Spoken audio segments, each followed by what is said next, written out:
નમસ્કાર, પ્રણામ, સ્વાગત છે તમારું એક નવા વિડીયોમાં। મિત્રો, આજની કહાની ખૂબ સમજવા અને જીવનમાં ઉતારવા લાયક કહાની બનવાની છે, એટલે તમને વિનંતી છે કે આ કહાની અંત સુધી ધ્યાનથી સાંભળજો અને પસંદ આવે તો વિડીયોને લાઈક, શેર અને નવા હોય તો ચેનલને સબસ્ક્રાઇબ જરૂરથી કરજો અને કોમેન્ટ બોક્સમાં સાચી શ્રદ્ધાથી હર હર મહાદેવ લખવાનું ભૂલતા નહીં, જેનાથી ભગવાન મહાદેવની કૃપા આપણા પર હંમેશા બનેલી રહે। તો ચાલો શરૂ કરીએ આજની કહાની। 70 વર્ષના રમેશભાઈ પોતાના કામ પરથી થાકીને ઘરે આવ્યા ત્યારે જ એની વહુ કવિતા એના પર તૂટી પડી અને કહેવા લાગી કે પિતાજી, શું તમે બાજુની સોસાયટીમાં સફાઈ કરવા જાઓ છો? અરે, તમને કેટલી વાર કહ્યું છે કે તમે બાજુની સોસાયટીમાં રોડ પર ઝાડુ લગાવવા ન જાઓ। ક્યારેક કોઈ જોઈ લેશે અને તમને ઓળખી લેશે તો અમારી શું ઇજ્જત રહેશે? અરે, દુનિયામાં તમને ફક્ત આ એક જ કામ મળ્યું છે, તમને બીજા કોઈ કામ નથી મળી રહ્યા? કદાચ પેપર વેચવા જાઓ અથવા રોડ પર થોડો સામાન લઈને વેચવા બેસી જાઓ। અરે પિતાજી, ભીખ માંગવાવાળા પણ પોતાના ઘરથી દૂર જઈને ભીખ માગે છે, પરંતુ તમે તો આપણા ઘરની બાજુની સોસાયટીમાં ઝાડુ લગાવતા રહો છો। તમને તો ખબર છે કે બાજુની સોસાયટીમાં મારા પિયરના સંબંધી રહે છે। કદાચ એ લોકો તમને જોઈ લેશે તો અમે એને શું જવાબ આપશું? અરે પિતાજી, હવે કંઈક જવાબ આપશો કે આમને આમ નીચે જોઈને ઊભા રહેશો? કવિતા પોતાના સસરાજી રમેશભાઈને ગુસ્સો કરીને આવું કહેતી હતી એટલે રમેશભાઈ ગભરાતા કહેવા લાગ્યા કે વહુ, મને માફ કરી દે, મને ખબર નહોતી કે બાજુની સોસાયટીમાં તારા સંબંધી રહે છે। કદાચ મને ખબર હોત તો હું ત્યાં સફાઈ કર્મચારી બનીને ન જાત। હવે હું કાલે જ અમારા સાહેબને કહી દઈશ કે મને એ સોસાયટીમાં ન મોકલે। વહુ, મારાથી ભૂલ થઈ ગઈ છે, પરંતુ હવે મને ઘરની અંદર તો આવવા દે। ત્યારે કવિતા ગુસ્સો કરીને કહેવા લાગી કે બિલકુલ નહીં આવવા દઉં। અત્યારે તમે ઘરની અંદર નહીં આવી શકો। જરાક તમે તમારી સામે તો જુઓ, તમે તો આખા પરસેવાથી નીતરી રહ્યા છો અને કેટલી ખરાબ દુર્ગંધ આવી રહી છે અને તમારા કપડાં પણ કેટલા ગંદા છે, અને આવી હાલતમાં કદાચ તમે ઘરની અંદર આવશો તો મારું ઘર પણ ગંદુ થઈ જશે। એટલે પહેલા તમે બહાર રહેલા સરકારી નળ પર જઈને નાઈ ધોઈને ચોખ્ખા થઈ જાઓ, અને બીજી વાત કે બાજુની સોસાયટીમાં તમે ઝાડુ લગાવવા જાઓ છો, ત્યાં મારા એક સંબંધી આવ્યા છે, એટલે હું નથી ચાહતી કે એ લોકો તમને જોઈને ઓળખી લે અને એની સામે મારું નાક કપાઈ જાય। એટલે તમે જ્યાં સુધીમાં નાઈ ધોઈને આવશો ત્યાં સુધીમાં હું એને ચા પાણી પાઈને મોકલી દઈશ। આટલું કહીને વહુએ ઘરનો દરવાજો બંધ કરી દીધો અને રમેશભાઈ સરકારી નળ પર નાહવા માટે જતા રહ્યા। સરકારી નળ પર નાઈ ધોઈને ધીરે ધીરે ચાલતા રમેશભાઈ રાજુ ચાવાળાની દુકાન સુધી પહોંચી ગયા અને ત્યાં બેસીને કંઈક વિચારવા લાગ્યા। જ્યારે ચાવાળા રાજુએ રમેશભાઈને જોયા તો એને ચા આપીને કહેવા લાગ્યો કે હવે તમે તો રિટાયર થઈ ગયા છો, તો પછી તમને કઈ વાતની ચિંતા છે? હવે તો તમારે તમારા બાળ બચ્ચાઓ સાથે રહીને નિવૃત્તિનો આનંદ લેવો જોઈએ। પરંતુ રમેશભાઈ તો કોણ જાણે ક્યાં વિચારમાં પડી ગયા હતા કે અચાનક જ જોરથી રડવા લાગ્યા અને કહેવા લાગ્યા કે અરે રાજુ, જ્યારે માણસનું કિસ્મત ખરાબ હોય અને સંતાનો લાલચુ હોય તો વૃદ્ધ પિતાના હાથમાં રોટી અને લાઠીની જગ્યાએ ઝાડુ પકડાવી દેવામાં આવે છે। રમેશભાઈ આટલું બોલ્યા ત્યાં તો રાજુને સમજવામાં વાર ન લાગી અને કહેવા લાગ્યો કે નહીં દાદા, હું નથી માનતો કે પિતા વૃદ્ધ થઈ જાય તો એની લાઠીની તાકાત ઓછી થઈ જાય। કદાચ વૃદ્ધ પિતાના હાથમાં તાકાત ભલે ઓછી હોય, પરંતુ એની લાઠીની તાકાત ક્યારેય ઓછી નથી થઈ શકતી। સમયની સાથે સાથે એની લાઠીની તાકાત તો વધારે મજબૂત બનવી જોઈએ। ત્યારે રમેશભાઈ બોલ્યા કે રાજુ, તું શું કહેવા માંગે છે? એટલે રાજુ કહેવા લાગ્યો કે દાદા, તમને યાદ છે તમે જ્યારે અહીંયા રોજ ચા પીવા આવતા હતા અને દર મહિને હિસાબ કરતા, ત્યારે તમારા દીકરાઓની હિંમત નહોતી થતી કે તમારી સામે કંઈક બોલી શકે, પરંતુ જેવી રીતે તમારી ઉંમર વધવા લાગી અને તમે ખુદને કમજોર સમજવા લાગ્યા અને એ લોકોની સામે તમે તમારી લાચારી બતાવવા લાગ્યા, એટલે ધીરે ધીરે અહીંયા આવીને ચા પીવાનું પણ ઓછું કરી નાખ્યું. અરે દાદા, કોઈ પણ વ્યક્તિ ત્યાં સુધી વૃદ્ધ નથી થતો જ્યાં સુધી એ ખુદને કમજોર ન સમજે, પરંતુ તમે તો ખુદને કમજોર અને લાચાર માની લીધા છે અને બધું જ તમારા દીકરાઓના હાથમાં સોંપી દીધું છે. હું માનું છું કે તમને પેન્શન નથી મળતું, પરંતુ આ ઘર તો તમે બનાવ્યું છે. શું તમે જાણો છો કે તમે શા માટે તમારા દીકરા અને વહુથી ડરો છો? કેમ કે તમે આ બધી વસ્તુઓને ખુદ સ્વીકાર કરી લીધી છે. જ્યારે તમે તમારી સત્તા સમયથી પહેલા જ એના હાથમાં સોંપી દીધી છે, તો પછી તમે તમારા લાલચુ દીકરાઓ પાસેથી એવી આશા રાખો છો કે એ તમારો આદર કરશે? કદાચ વૃદ્ધાવસ્થામાં તમે તમારા હાથમાં કંઈક નહીં રાખો તો દીકરા અને વહુને એના માતા પિતા બોજ લાગવા લાગે છે. દાદાજી, આ કળયુગ છે.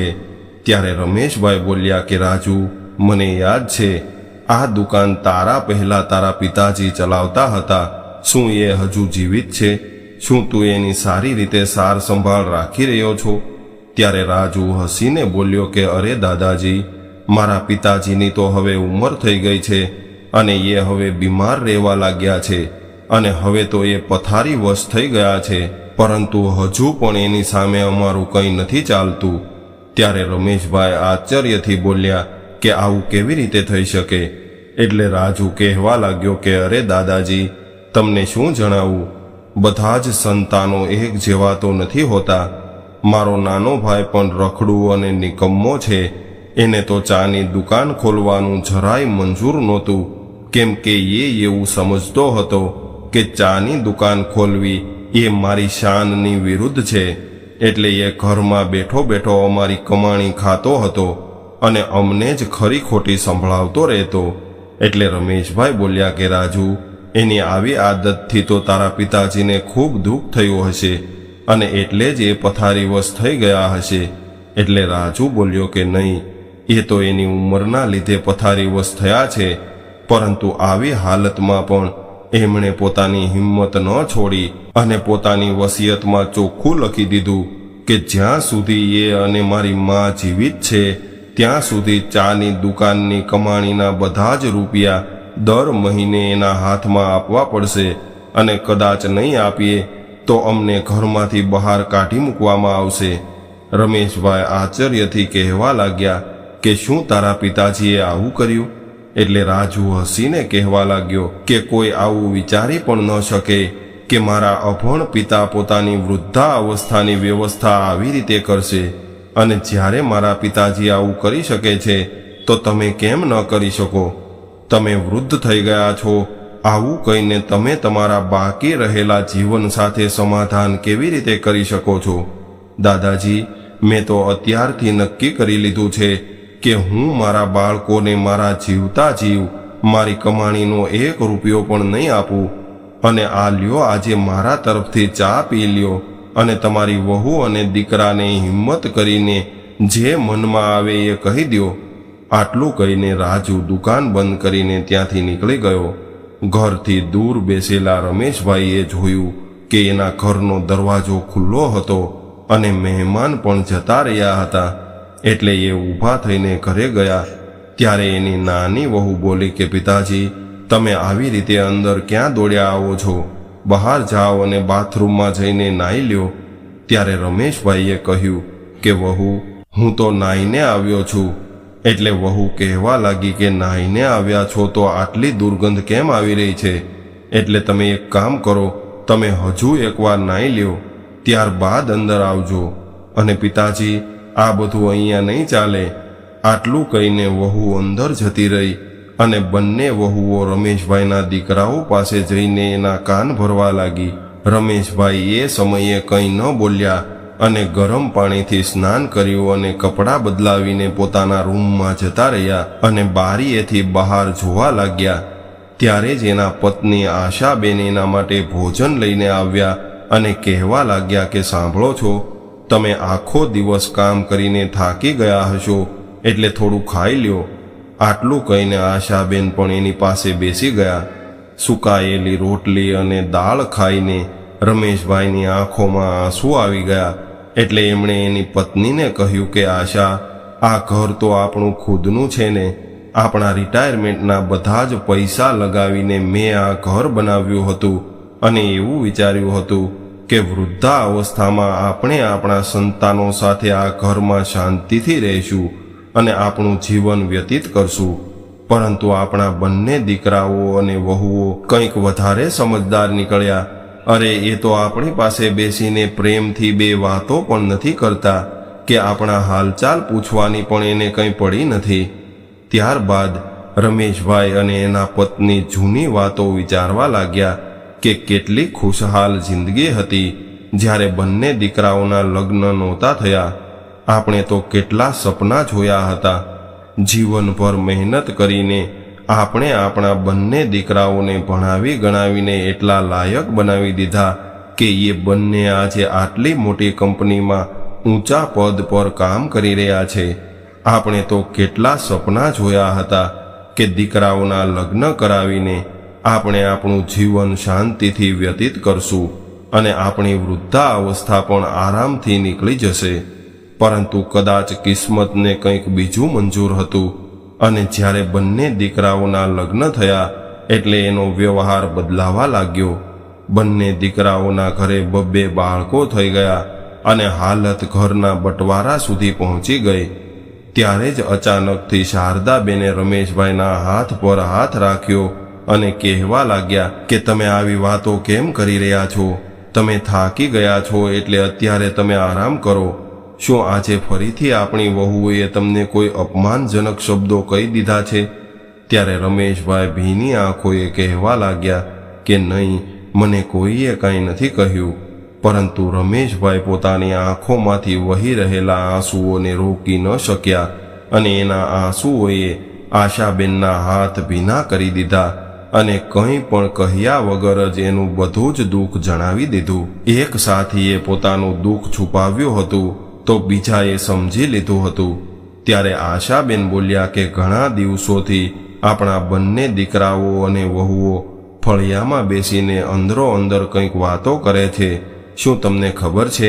ત્યારે રમેશભાઈ બોલ્યા કે મારે જે રસ્તા પર જવું નથી એ રસ્તાનું સરનામું શા માટે પૂછી રહી છો?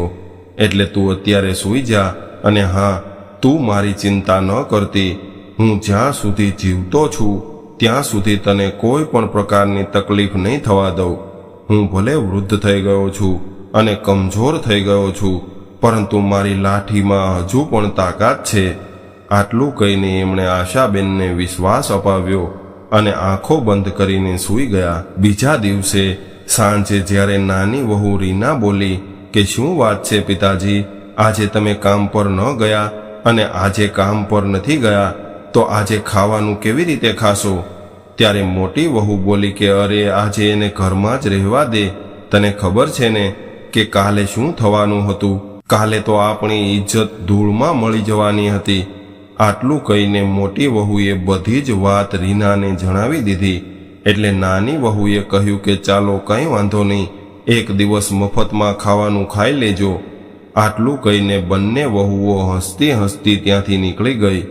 2 દિવસ બાદ બપોરે બંને દીકરાઓ રમેશભાઈને કહેવા લાગ્યા કે પિતાજી, અમે ઘણા બધા દિવસોથી કંઈક વિચારી રહ્યા હતા અને ઘણો બધો વિચાર કર્યા બાદ અમે એ નિર્ણય પર પહોંચ્યા છીએ કે આ મકાન વેચી દઈએ. હવે આ ઘર નાનું પડે છે અને બાળકો પણ મોટા થઈ રહ્યા છે.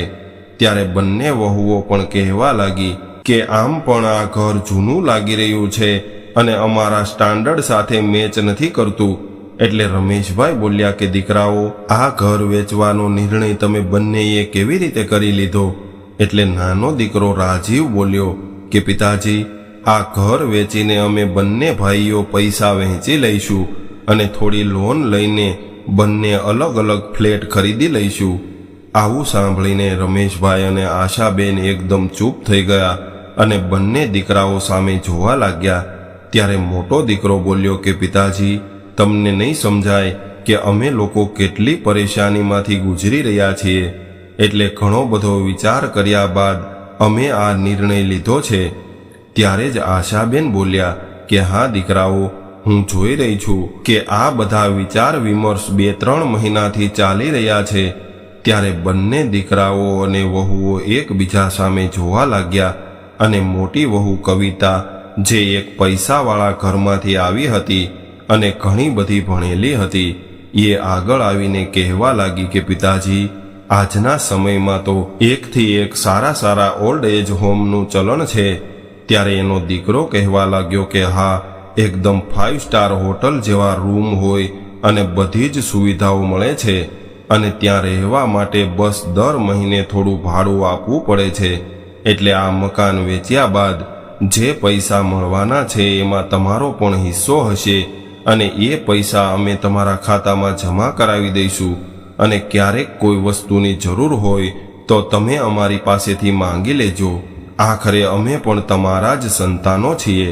ત્યારે નાનો દીકરો કહેવા લાગ્યો કે પિતાજી, ભાઈ અને ભાભી બિલકુલ સાચું કહી રહ્યા છે, કેમ કે અમારા પરિવારના ખર્ચા ઘણા વધી ગયા છે અને બાળકોના ભણતરમાં ખૂબ ખર્ચો થઈ રહ્યો છે. એટલે અત્યારથી જ પૈસા બચાવવાનું શરૂ કરશું તો જ આગળ કંઈક કરી શકશું. દીકરાની આવી વાતો સાંભળીને આશાબેનના હાથ પગ ઠંડા થઈ ગયા અને એમણે પોતાનો હાથ રમેશભાઈ તરફ રાખ્યો હતો. રમેશભાઈએ ઈશારો કરીને શાંતિ રાખવાનું કહ્યું અને પહેલા શાંતિથી એમણે બંને દીકરાઓની આખી વાત સાંભળી લીધી. ત્યારબાદ કહેવા લાગ્યા કે આશા, હું તારા મનની ભાવનાઓને સમજી શકું છું. તને યાદ છે જ્યારે મેં તારી સાથે લગ્ન કર્યા હતા ત્યારે પણ તારા ચહેરા પર આવી જ ચિંતા અને સમર્પણના ભાવ હતા. અને પાગલ, જ્યારે લગ્ન સમયે તે મારા પર વિશ્વાસ રાખ્યો હતો તો પછી આજે પણ મારા પર વિશ્વાસ રાખજે.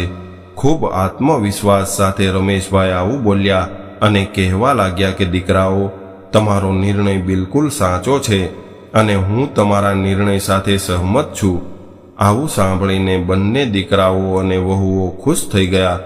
ત્યારે જ રમેશભાઈ બોલ્યા કે હું તો એવું વિચારી રહ્યો છું કે મારા મગજમાં આવો આઈડિયા પહેલા કેમ ન આવ્યો. મને ઓલ્ડ એજ હોમનો આઈડિયા ખૂબ સારો લાગ્યો છે. એટલે હું વિચારી રહ્યો છું કે તમારી માના થોડા ઘણા ઘરેણાં પડ્યા છે એ વેચીને મારા આ ઘરમાં જ એક ઓલ્ડ એજ હોમ ખોલી દઉં. દીકરાઓ, તમને મારો વિચાર કેવો લાગ્યો? કેમ કે આપણા ઘરમાં ઓલ્ડ એજ હોમ ખોલવાથી આપણને પૈસા પણ મળતા રહેશે અને અમારા જેવા વૃદ્ધોને સહારો પણ મળશે. ત્યારબાદ મારે આવી રીતે સડકો પર ઝાડુ મારવાનું કામ પણ નહીં કરવું પડે. કેમ દીકરાઓ, હું સાચું કહી રહ્યો છું ને? એટલે હવે તમે બધા એક કામ કરો કે તમે કાલે જ આ મકાન છોડીને નીકળી જાઓ અને હું પણ આ ઘરને એક 5 સ્ટાર ઓલ્ડ એજ હોમ બનાવવાની તૈયારી કરું છું. રમેશભાઈની આવી વાત સાંભળીને આશાબેનની આંખો ફાટી રહી ગઈ અને બંને દીકરાઓ એક સાથે કહેવા લાગ્યા કે પિતાજી, તમે આ શું કહી રહ્યા છો? એટલે રમેશભાઈ બોલ્યા કે હા દીકરાઓ, આ ઘર મારી અને તારી માની મહેનતની કમાણીના પૈસાથી બનાવેલું ઘર છે. અરે નિકમ્માઓ, આ ઘર પર તમારો કોઈ હક નથી. અને હા, હું મારી ઈચ્છાથી આ ઘરમાં એક આશ્રમ ખોલી રહ્યો છું, જેનાથી અમારા જેવા વૃદ્ધો માટે કે જેના સંતાનો તમારા જેવા નાલાયક હોય અને એ પોતાના વૃદ્ધ મા બાપને બોજ સમજી રહ્યા હોય એવા વૃદ્ધ માતા પિતાને સહારો મળી શકે. અરે મને તો એવું લાગે છે કે મેં પહેલા જ વસિયત કેમ ન બનાવી. પરંતુ કંઈ વાંધો નહીં, હજુ પણ મોડું નથી થયું. એ કામ પણ મેં પાક્કું કરવાનું કહી દીધું છે. હું જાણતો હતો કે ઘણા સમયથી આ ઘર પર તમારી નજર હતી, કેમ કે તમારા વર્તન અને બદલાયેલા રૂપથી હું જાણી ગયો હતો કે હું મારા ઘરમાં સાપ પાળી રહ્યો છું. પરંતુ મને એક આશા હતી કે કદાચ તમે બધા સુધરી જશો. પરંતુ જે સંતાનો આ ઘરને વેચ્યા બાદ પણ પોતાના માતા પિતાને વૃદ્ધાશ્રમમાં એકલા મરવા માટે છોડવા માંગતા હોય એવા સંતાનો આ ઘરમાં રહેવાને લાયક નથી હોતા. એટલે મારા વકીલ દ્વારા થોડા જ સમયમાં તમને નોટિસ મળી જશે અને 1 અઠવાડિયાની અંદર તમારે આ ઘર ખાલી કરવું પડશે.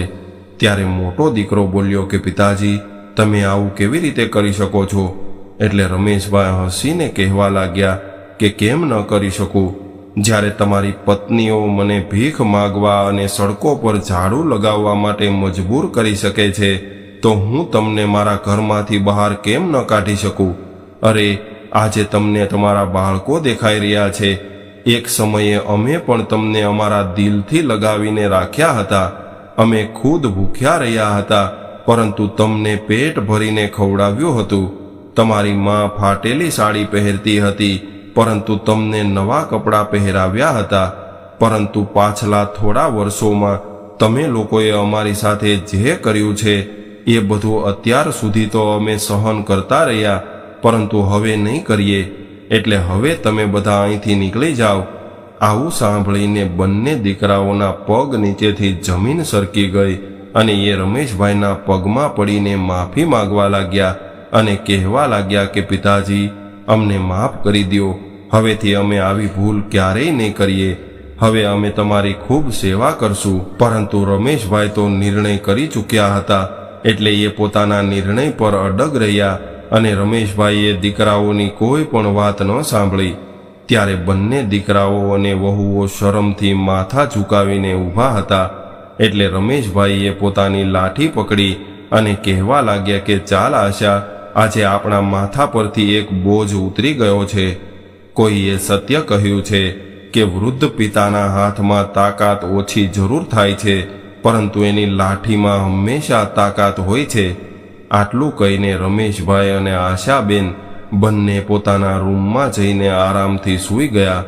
બંનેના ચહેરા પર આજે પહેલી વાર અસીમ શાંતિ હોય એવું જોવા મળી રહ્યું હતું. અને બંને દીકરાઓ અને વહુઓને બીજા દિવસે ઘર છોડીને જવું પડ્યું. તો મિત્રો, રમેશભાઈનો આવો નિર્ણય તમને કેવો લાગ્યો એ કોમેન્ટ કરીને જરૂર જણાવજો. અને વિડીયો પસંદ આવ્યો હોય તો લાઈક કરવાનું ભૂલતા નહીં, અને નવા હોય તો ચેનલને સબસ્ક્રાઇબ જરૂરથી કરજો. હર હર મહાદેવ.